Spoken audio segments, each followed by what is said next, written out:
على سيدنا ومولانا محمد وعلى آل سيدنا ومولانا محمد وبارك وسلم. الحمد لله رب العالمين، والصلاة والسلام على سيد الأنبياء والمرسلين وعلى آله وأصحابه وأزواجه وذرياته ومن تبعهم بإحسان إلى يوم الدين.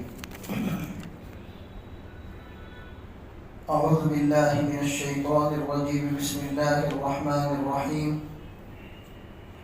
لو أنزلنا هذا القرآن على جبل لرأيته خاشعا متصدعا من خشية الله وتلك الأمثال نضربها للناس لعلهم يتفكرون. وقال الله تعالى: إنا نحن نزلنا الذكر وإنا له لحافظون.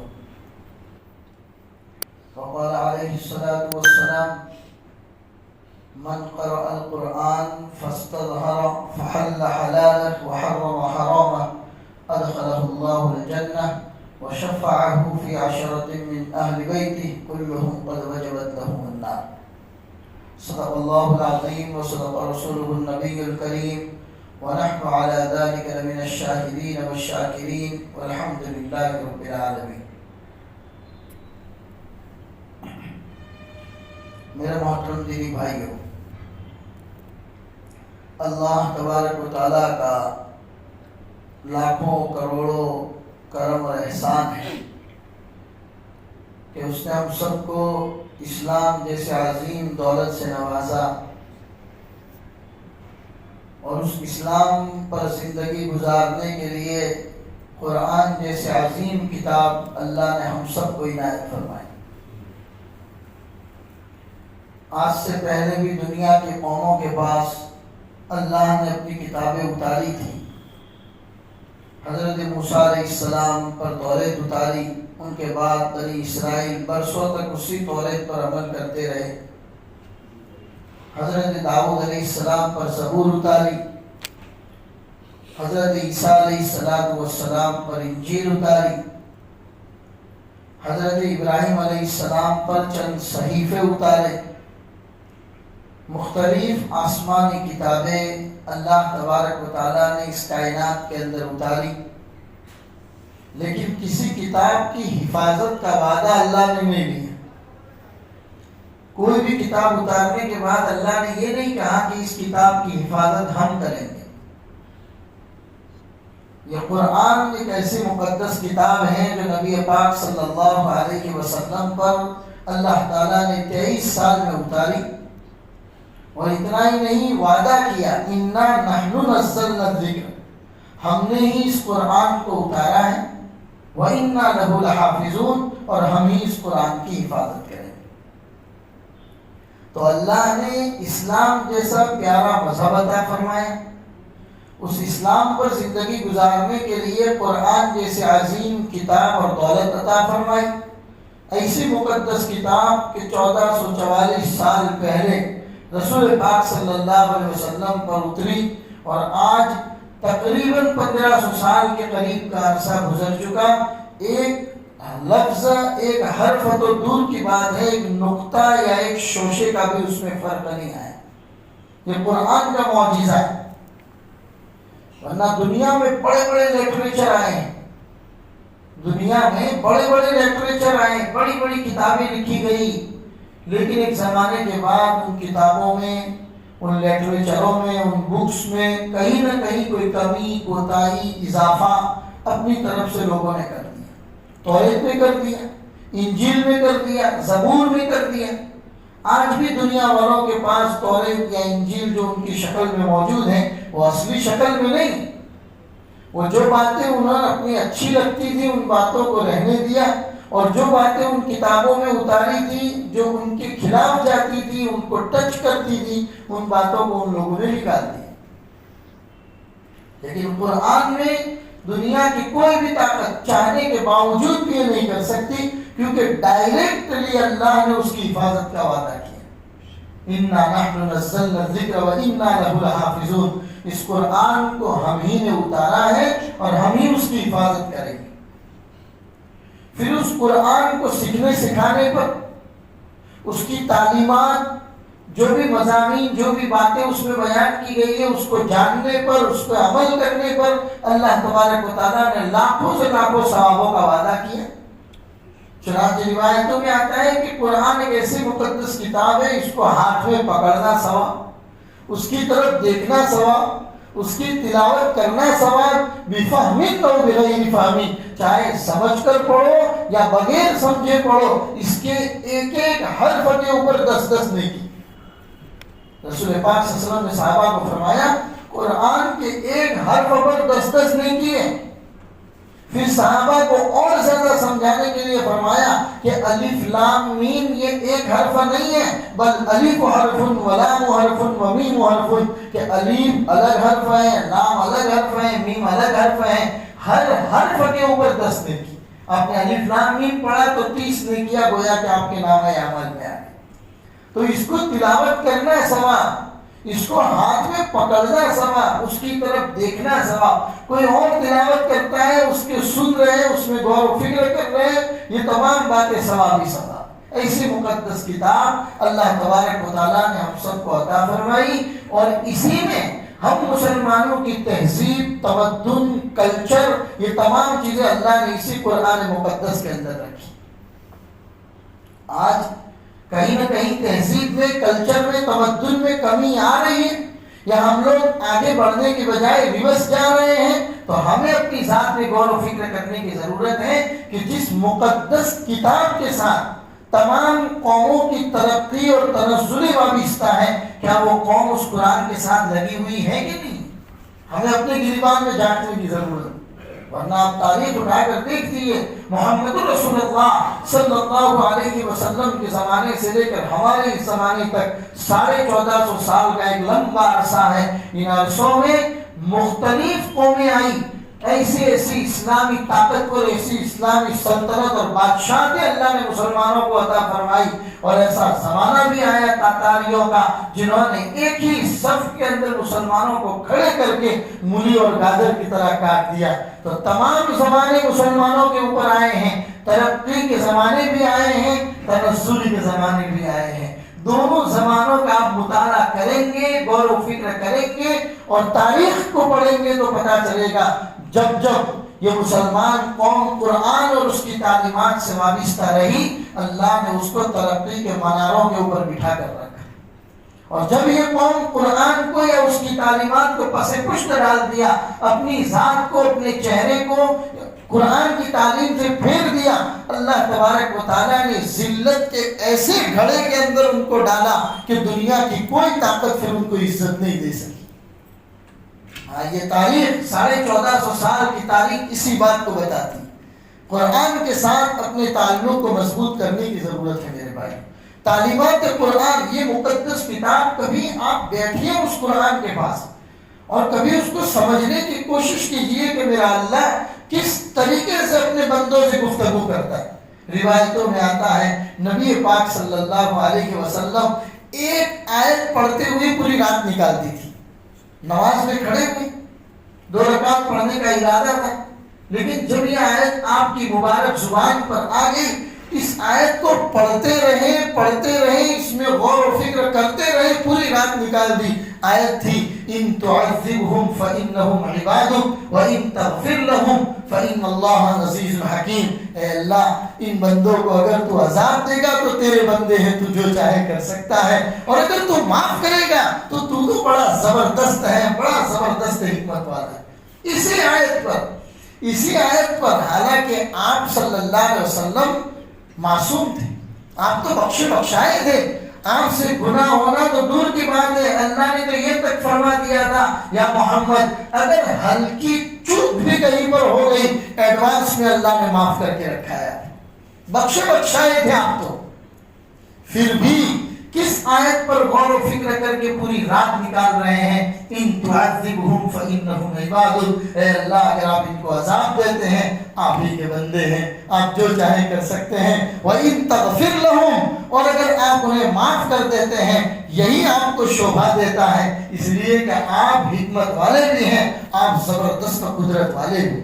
اسی آیت میں غور و فکر کرتے ہوئے پوری رات نکالی۔ کبھی کبھی آیت میں غور و فکر کرتے ہیں، اللہ اس طریقے سے اپنے بندوں سے بات کرتا ہے۔ کبھی ایسا لگتا ہے کہ ایک باپ جب اپنے بچے کو سمجھا کر تھک جاتا ہے اور جب اخیر میں اس کو لے کے بیٹھتا ہے اور کہتا ہے بیٹا میں نے تیرے لیے کیا نہیں کیا، میں نے تیرے لیے کیا نہیں کیا، تیرے فیوچر کو بنانے کے لیے، تیرے مستقبل کو روشن کرنے کے لیے، تیری صلاحیت بنانے کے لیے میں نے تیرے پیچھے کیا نہیں کیا، پھر بھی آج تو میری بات نہیں مانتا۔ اسی طریقے سے اللہ کبھی اپنے بندوں سے بات کرتا ہے کہ وَقَلِيلٌ مِّنْ عِبَادِيَ الشَّكُورُ، میرے بندوں سے مجھے یہی شکایت ہے کہ میرے بندے شکر بہت کم کرتے ہیں۔ وَقَلِيلٌ مِّنْ عِبَادِيَ الشَّكُورُ، قرآن کا یہ معجزہ، یہ اسلوب، یہ طریقہ، یہ انداز، اس میں اگر آپ غور و فکر کریں گے تو پتا چلے گا میرا اللہ اپنے بندوں پر کتنا مہربان۔ وَقَلِيلٌ مِّنْ عِبَادِيَ الشَّكُورُ، وَقَلِيلٌ مِّنْ عِبَادِيَ الشَّكُورُ، جگہ جگہ پر اللہ فرماتے ہیں میرے بندوں سے مجھے یہی شکایت ہے کہ میرے بندے شکر نہیں کرتے، میری نعمتیں استعمال کرتے ہیں۔ اپنی ذات میں غور و فکر کریں گے، صبح اٹھنے سے لے کر رات کو بستر پر سونے تک پورے دین کی روٹین لائف اگر دیکھیں گے تو کتنی نعمتیں ہیں جو انسان اللہ کی دی ہوئی استعمال کرتا ہے۔ ایک سانس اندر لیتا ہے، ایک سانس باہر نکالتا ہے۔ ارے پانی جو پیتا ہے اگر وہ عافیت سے اندر اترتا ہے یہ اس کی بہت بڑی نعمت ہے، ورنہ کبھی کبھی پانی کسی اور نالی میں چلا جاتا ہے اور ہمیں اچھو لگ جاتا ہے تو انسان کو بات کرنا مشکل ہو جاتا ہے۔ لقمہ کھاتے کھاتے اگر لقمہ کہیں پر اٹک جاتا ہے انسان کو وہ لقمہ اندر اتارنا بھاری پڑ جاتا ہے، کبھی وہ دسترخوان چھوڑ دیتا ہے۔ یہ اس کی نعمتیں ہیں کہ عافیت کے ساتھ کھانا اندر اتارتا ہے، سانس لینے دیتا ہے، پانی پلاتا ہے، اس کی سرزمین پر عزت کے ساتھ چلاتا ہے۔ ان تمام نعمتوں کو استعمال کرنے کے بعد بندہ کبھی بھی اپنے اللہ کا شکر گزار نہیں ہوتا، اسی لیے اللہ شکایت کرتا ہے وَقَلِيلٌ مِّنْ عِبَادِيَ الشَّكُورُ۔ اور قرآن کریم کے 27ویں پارے میں سورہ رحمان سے پہلے والی سورت میں، سورہ رحمان سے پہلے والی جو سورت ہے اس سورت میں اللہ تبارک و تعالیٰ جگہ جگہ پر فرماتے ہیں کہ ہم نے اس قرآن کو تمہارے لیے بہت ہی آسان بنایا ہے۔ وَلَقَدْ يَسَّرْنَا الْقُرْآنَ لِلذِّكْرِ فَهَلْ مِن مُّدَّكِرٍ، بہت ہی آسان بنایا ہے اس قرآن کو تمہارے لیے، کیا ہے تم میں سے کوئی جو اس قرآن پر غور و فکر کرے؟ ارے سمجھو تو صحیح کہ تمہارا اللہ تمہیں کہنا کیا چاہتا ہے۔ میرے بھائیو یہی یہ قرآن مقدس ہے، اسی سے ہماری تمام تہذیبیں وابستہ ہے، ہماری ترقی کا راز اسی میں مضمر ہے۔ ہم چاہتے ہیں کہ دنیا کے اندر بھی ہم ترقی کریں، قرآن کے دامن کو مضبوطی سے پکڑنا پڑے گا۔ اگر اس قرآن کو چھوڑا تو چاہے کوئی قوم کتنی ہی آگے چلی جائے وہ ترقی کبھی نہیں کر سکتی۔ اور ہم چاہتے ہیں ترقی کریں تو قرآن کی تعلیمات کے ساتھ اپنے آپ کو مضبوط کرنے کی ضرورت ہے۔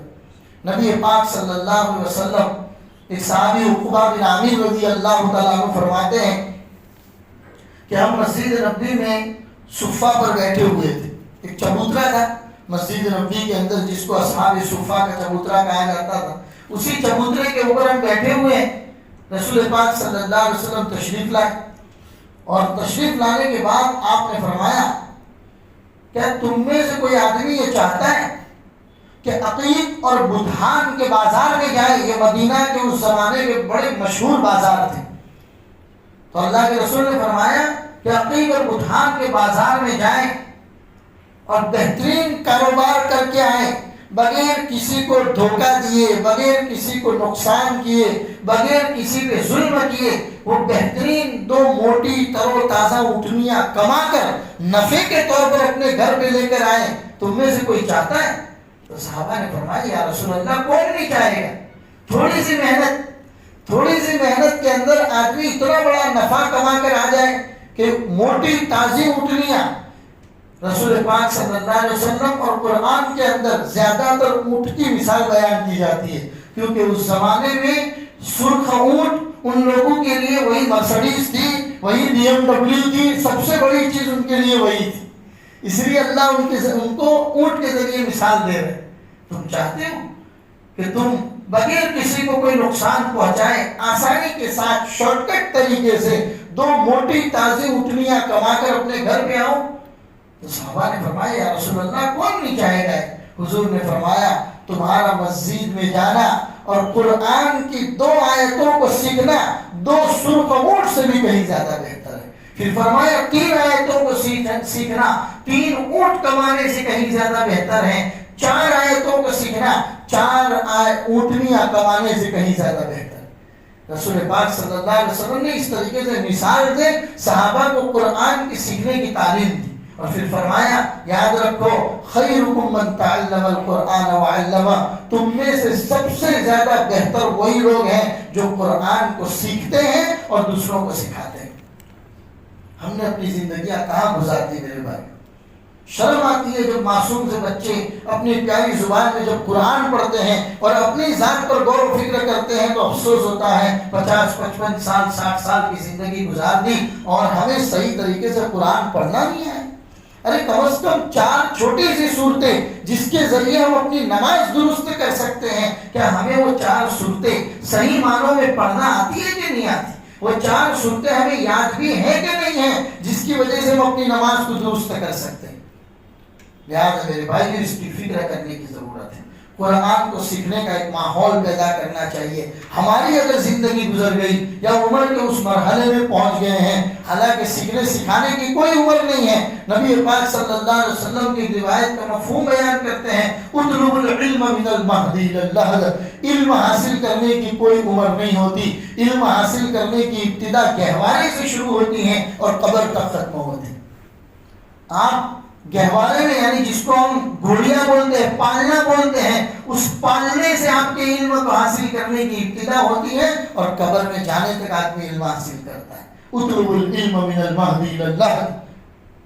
اس لیے اگر عمر کے اس مرحلے میں پہنچ چکے ہیں کہ یاد کرنے کے باوجود یاد نہیں ہوتا تو کم از کم فکر کرو اپنے بچوں کی، اپنے معصوم بچوں کی۔ گھر میں پوتے ہیں پوتیاں ہیں، اپنے خود کے بیٹے بیٹیاں ہیں تو ان کو صحیح تعلیم دلانے کی فکر کرو۔ میرے بھائیوں دنیاوی تعلیم حاصل کرنے کی تو بہت ساری فکر کر لی اور بہت پہلے سے پلاننگ کرتے ہیں کہاں بچے کی اسکول میں ایڈمیشن لیا جائے، کون سی تعلیم دلائی جائے، اس کو گجرات بورڈ میں ڈالا جائے، CBSE میں ڈالا جائے، کون سا پڑھایا جائے، اس کی تو ہم بہت فکر کرتے ہیں۔ لیکن یہ علم جو آپ کو قبر کے راستے سے اللہ کی ملاقات کرانے والا ہے، اس علم کی کوئی فکر نہیں کرتا۔ اس لیے پڑھائیے، آپ بچوں کو جو بھی تعلیم دلانا چاہتے دلائیے، اسلام کبھی بھی منع نہیں کرتا۔ آپ جو بھی جس فیلڈ میں ان کو آگے تک لے جانا چاہیے لے جائیے، لیکن کم از کم ان کو قرآن کی تعلیم ضرور دلائیے۔ اگر قرآن کی تعلیم حاصل کریں گے، دنیا کے جس ترقی کے اوپر جا کر بیٹھیں گے انشاءاللہ کبھی اپنے ایمان کا سودا نہیں کریں گے۔ آج کل ارتداد کی ایک لہر دوڑی ہوئی ہے میرے بھائی۔ ارتداد کس کو کہتے ہیں؟ اسلام مذہب کو چھوڑ کر کسی اور مذہب میں چلے جانا، اس کو ارتداد کہتے ہیں، مرتد ہو جانا کہتے ہیں۔ اسلام کسی اور کو اپنے اسلام کی طرف بلانے کی زبردستی نہیں کرتا۔ لا یکلف اللہ نفسا الا وسعها، اللہ نے ہر آدمی کو اتنا ہی مکلف بنایا ہے جتنی اس کی طاقت ہے۔ اہدنا الصراط المستقیم فرمایا، ہدایت دینا اللہ کے ہاتھ میں ہے۔ میں اور آپ کتنے ہاتھ پیر مار لیں کسی اور آدمی کو اسلام کی طرف بلانے کے لیے، لیکن وہ اللہ کے قبضے قدرت میں ہے۔ اللہ جسے چاہتا ہے ہدایت دیتا ہے، ہمارا کام تو صرف راستہ دکھانا ہوتا ہے۔ لیکن آپ اسلام میں آ گئے تو اس کے بعد اسی اسلام مذہب کے مطابق اپنی زندگی گزار رہے ہیں۔ اگر کوئی اسلامی حکومت ہے اور اسلامی حکومت کے اندر کوئی آدمی اسلام سے پھر جاتا ہے، مرتد ہو جاتا ہے، تو اس کے ساتھ کیا کیا جاتا ہے؟ اس کو 3 دن تک ایک کمرے کے اندر بند کر دیا جاتا ہے، کھانے پینے کا پورا سامان دیا جاتا ہے اور کہا جاتا ہے یہ 3 دن آپ کو ایک کمرے میں بند اس لیے کیا جاتا ہے تاکہ آپ دوبارہ اسلام کے اوپر غور و فکر کرو۔ آپ کے ذہن میں کچھ سوالات ہیں، کوئی اشکالات ہے اسلام کو لے کر، تو ہم آپ کے لیے گورنمنٹ مہیا کرے گی ایسے علماء اور ایسے مذہبی اسلام کی معلومات رکھنے والے ایسے لوگ مہیا کرے گی اور وہ ان سے سوال کر کے اپنے کنفیوژن کو دور کر سکتے ہیں۔ 3 دن کا اس کو موقع دیا جائے گا۔ اگر 3 دن کے بعد بھی وہ اسلام کو لے کر کنفیوژن کے اندر ہے تو پھر اس کی گردن اڑا دی جائے گی۔ اسلامی مذہب اسلامی تعلیمات کے اندر یہ بات، آپ کو اسلام میں لانے کے لیے کسی نے کوئی زبردستی نہیں کی، لیکن جب آئے ہو تو پھر دوبارہ وہاں واپس جا کر اسلام کو بدنام کرنے کی اگر آپ کوشش کرو گے، اسلام کبھی سے برداشت نہیں کرے گا۔ یہ ارتداد کی لہر دوڑی ہوئی ہے میرے بھائیوں، ذرا نکلیے فیس بک اور یوٹیوب ٹویٹر وغیرہ سے باہر نکلیے، باہر کی دنیا میں جائیے۔ آپ اپنے فرینڈ سرکل کو دیکھیے، جن کے پاس پڑھ کے، جن سے تعلیم حاصل کر کے آپ اوپر آئے ہیں، اپنے پیچھے جائیے اور لوگوں سے معلوم کیجیے لوگ کن حالات میں جی رہے ہیں، اسلام کو لے کر ان کے نظریوں کے اندر کیا کیا باتیں ہیں۔ میرے بھائیوں کنفیوژن ہے، اس لیے کہ اس سوشل میڈیا کے ذریعے سب سے زیادہ کوشش اس بات کی جا رہی ہے کہ نوجوانوں کو، خاص طور پر جو اعلیٰ تعلیم حاصل کرنے کے چکروں میں ہیں، ان کے اندر ایک طرح کا کنفیوژن پیدا کیا جائے۔ انہیں بتایا جائے کہ داڑھی تو عرب کے زمانے کا ایک دستور ہے، نعوذ باللہ، 1000 مرتبہ نعوذ باللہ، اس طریقے کی باتیں۔ قرآن کی تعلیمات نعوذ باللہ آپ کو پرانے زمانے کی طرف لے جائے گی۔ یہ قرآن کی تعلیمات آپ کو نیاپن، جدت، یہ تعلیم قرآن آپ کو نہیں دے گی۔ اس طرح کا کنفیوژن ان بچوں کے ذہن و دماغ کے اندر پیدا کیا جاتا ہے۔ بچے آپ کے سامنے مسلمان ضرور نظر آتے ہیں، لیکن ان کے ایمان کا سودا کوئی اور کر چکا ہوتا ہے۔ یہ ارتداد کی لہر دوڑی ہوئی ہے میرے بھائیوں۔ اس لیے آپ یہ نہ سمجھو کہ جن کے پاس تعلیم نہیں ہے، ایجوکیشن نہیں ہے، وہی لوگ ارتداد کی طرف جا رہے ہیں اور مرتد ہو رہے ہیں۔ ارے اعلیٰ تعلیم حاصل کیے ہوئے ہیں، بہترین ڈگریاں اپنے پاس رکھے ہوئے، BA اور MA کیے ہوئے لوگ ہیں، لیکن اسلام کی دوری کی وجہ سے، اسلام کی تعلیمات کو قریب سے حاصل نہ کرنے کی وجہ سے موقع آتا ہے اور اپنے ایمان کا سودا کر کے آ جاتے ہیں۔ اسی لیے بچپن سے اپنے بچوں اور بچیوں کے ذہن و دماغ میں اللہ کا ہونا، محمد الرسول اللہ کی رسالت کا ہونا، قرآن کی تعلیم، قرآن کے پیغامات، قرآن کے احکامات ان بچوں کے ذہن و دماغ میں بچپن ہی سے ڈالے جائیں، اس لیے کہ بچپن میں ان کے ذہن کوری سلیٹ کی طرح ہوتے ہیں، بلیک بورڈ کی طرح ہوتے ہیں۔ آپ جو بھی اس پر لکھیں گے، جو بھی نقش کریں گے، وہ تمام چیزیں ان کے اندر پیوستہ ہو جائے گی۔ اور انہیں بتائیے کہ بیٹا آپ دنیا میں کہیں پر بھی رہو، اور ہم تو چاہتے ہیں آپ اتنی ترقی کرو کہ چاند میں بھی چلے جاؤ، کہیں پر بھی جاؤ، لیکن اسلامی تہذیب کو کہیں پر چھوڑنے کی بات کہی جائے، وہاں پر اپنے آپ کو پیچھے ہٹانا کہ ہم ہر چیز کے ساتھ کمپرومائز کر سکتے ہیں، لیکن اپنے اسلام کے ساتھ یا اسلام کی تعلیمات کے ساتھ ایک مرتبہ نہیں، اللہ 100 گردنیں بھی دے گا تو بھی کٹا دیں گے، کمپرومائز کرنے کے لیے تیار نہیں۔ چنانچہ میں آپ کو واقعہ سنا، نبی پاک صلی اللہ علیہ وسلم کے دنیا سے پردہ فرما جانے کے بعد سیدنا ابوبکر اور ابوبکر کے بعد سیدنا عمر فاروق کی خلافت کا زمانہ، اس زمانے میں سب سے زیادہ سپر پاور طاقت اگر کوئی سمجھی جاتی تھی تو وہ روم تھا اور دوسرا ایران تھا۔ ان کی تہذیب، ان کا کلچر، چمچ کانٹوں سے کھانا، ٹیبل کے اوپر بیٹھ کر کھانا، یہ تمام اس زمانے میں روم اور ایران کے اندر پایا جاتا۔ بقیہ دنیا جو تھی وہ سادگی زندگی گزارتی تھی۔ اسلام کی طرف سے ایک ڈیلیگیشن ایران پہنچا، جب ان کو کھانے کے لیے بٹھایا گیا تو ایک صحابی تھے جن کا نام تھا حضرت حذیفہ بن الیمان، اللہ کے رسول کے رازدار صحابی تھے۔ اللہ کے رسول اپنے راز کی کوئی بھی بات حضرت حذیفہ کو بتاتے تھے۔ وہ حضرت حذیفہ اسلامی ڈیلیگیشن کے سردار بن کر ایران پہنچے تھے۔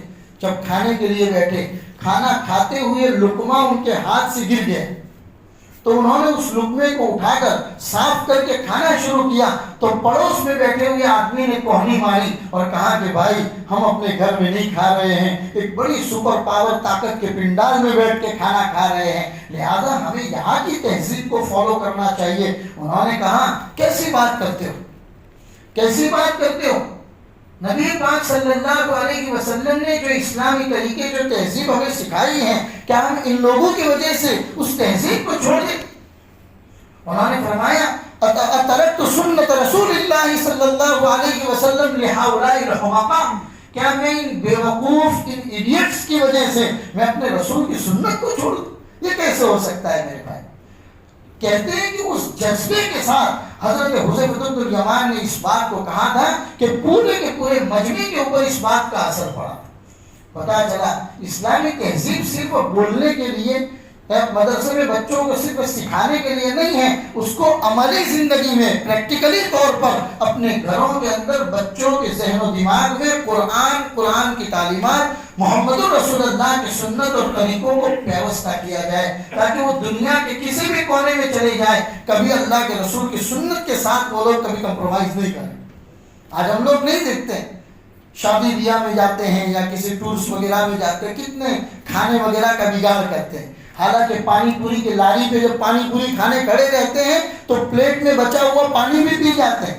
10 روپے کی مونگ پھلی اگر خریدیں گے، ناخن ڈال کر اندر تک کا دانہ باہر نکالیں گے، لیکن کسی اور کی شادی میں جب کھانے کے لیے جاتے ہیں اتنا کھانا لے کر بیٹھتے ہیں، اخیر میں جب پلیٹیں جہاں دھلی جاتی ہے وہاں پر جا کر دیکھیے، ارے بھائی جس باپ نے اپنے بیٹے یا بیٹے کی شادی کے لیے پوری زندگی کی کمائی آپ لوگوں کو اچھا کھانا کھلانے کے لیے اپنی کمائی لگا دی، آپ اسی کی دعوت کے اندر جا کر کھانا بگاڑ کرتے ہیں۔ کہاں گئی آپ کی اسلامی تہذیب؟ آپ بڑے چلے لگاتے ہیں، جماعتوں میں جاتے ہیں اور بڑے بیانات سنتے ہیں، نمازیں پڑھتے ہیں، عملی شکل میں کہاں ہے اسلام تمہارے پاس؟ کہاں ہے اسلام تمہارے پاس عملی شکل میں؟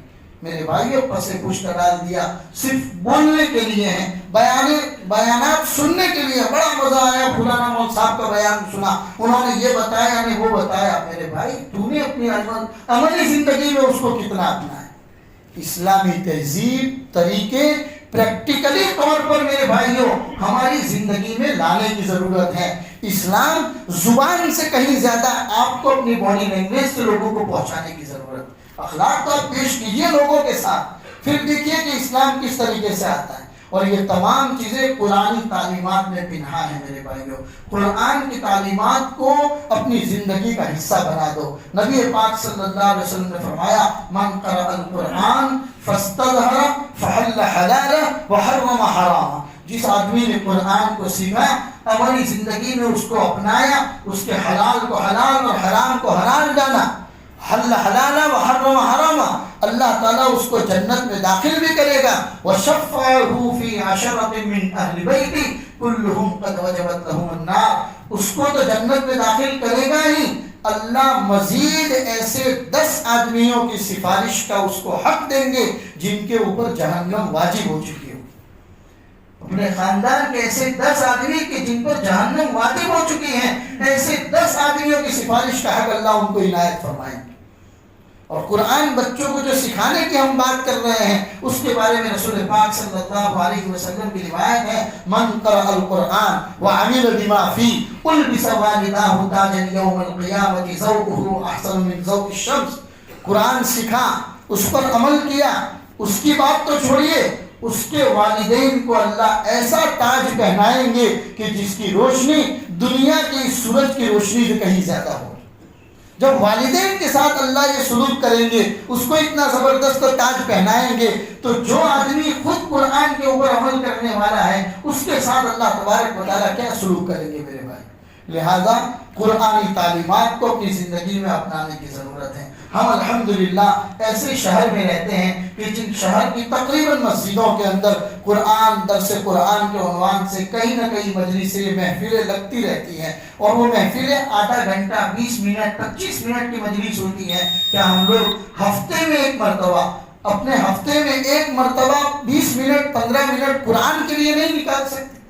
رمضان المبارک کے اندر جو تفسیر کی مجلسیں ہوتی ہیں وہاں تو الحمدللہ ہم لوگ کچھ نہ کچھ تعداد میں پہنچتے ہیں، لیکن رمضان کے بعد ہم لوگ ان تمام چیزوں کو پس پشت ڈال دیتے ہیں۔ قرآن کی تعلیمات کو کوئی سمجھنے کے لیے تیار نہیں ہے، آئندہ رمضان آئے گا تو دیکھا جائے گا۔ نہیں میرے بھائی، ایسا نہیں ہونا چاہیے۔ قرآن کے ساتھ اپنا تعلق ہر وقت مضبوط کیجیے۔ معلوم کیجئے جس محلے میں، جس علاقے میں آپ رہتے ہیں، جس گاؤں میں آپ رہتے ہیں، وہاں پر معلوم کیجئے کہاں پر قرآن کی محفل ہوتی ہے، قرآن کی مجلس ہوتی ہے ہفتے میں ایک مرتبہ، تو وہاں پر ان مجلسوں میں جائیے اور وہاں پر بیٹھیے اور معلوم کیجئے کہ میرا اللہ اپنے بندے سے ڈائریکٹلی کیا بات کر رہا ہے۔ دیکھیے اور سمجھیے کہ اللہ اپنے بندے سے ڈائریکٹلی کیا بات کرتا ہے۔ اسی سلسلے میں ہمارے دار ارقم میں بھی الحمدللہ پچھلے 12 سالوں سے مسلسل ہر بدھ کو عصر کے بعد قرآن کی تفسیر ہوتی ہے۔ الحمدللہ رمضان سے پہلے ہمارا مکمل قرآن 12 سال میں پورا قرآن مکمل ہوا. اب دوبارہ وہ سلسلہ رمضان کے بعد شروع ہوا ہے. بدھ کے دن عصر کے بعد سورۃ الحج کی تفسیر ہوتی ہے اور بڑی مشکل سے 15 منٹ سے بھی زیادہ نہیں ہوتی. بہت کھینچا اگر جائے تو صرف 15 منٹ ہوتی ہیں. ان 15 منٹ میں قرآن کریم کی آیت اور اس کے بڑے بڑے علوم آپ کے سامنے بیان نہیں کیے جاتے, صرف ترجمہ اور اس کا چھوٹا موٹا مطلب کہ اللہ اس آیت میں ہم سے کیا کہنا چاہتے ہیں. 15 منٹ آپ کے سامنے گفتگو ہوتی ہیں. لہذا میرے بھائیوں, اپنے عمل کو, اپنے اوقات کو فارغ کرو اور بدھ کے دن عصر کے بعد کم از کم 15 منٹ ضرور نکالو قرآن کی محفل کے لیے. اگر ہم قرآن کو اپنی زندگی میں, اپنی نسلوں میں لانے کی کوشش کریں گے, دنیا چاہے مجھے اور آپ کو کتنا مٹانے کی کوشش کر لے, انشاءاللہ اللہ آپ کو ترقی کے مناروں پر بٹھائے گا. اللہ کہنے سننے سے زیادہ ہم سب کو عمل کی توفیق عطا فرمائے. قرآن اور تعلیمات قرآن کے ساتھ ہم سب کو وابستہ ہونے کی توفیق عطا فرمائے. وصلی اللہ علی النبی الکریم وعلی آلہ واصحابہ اجمعین برحمتہ.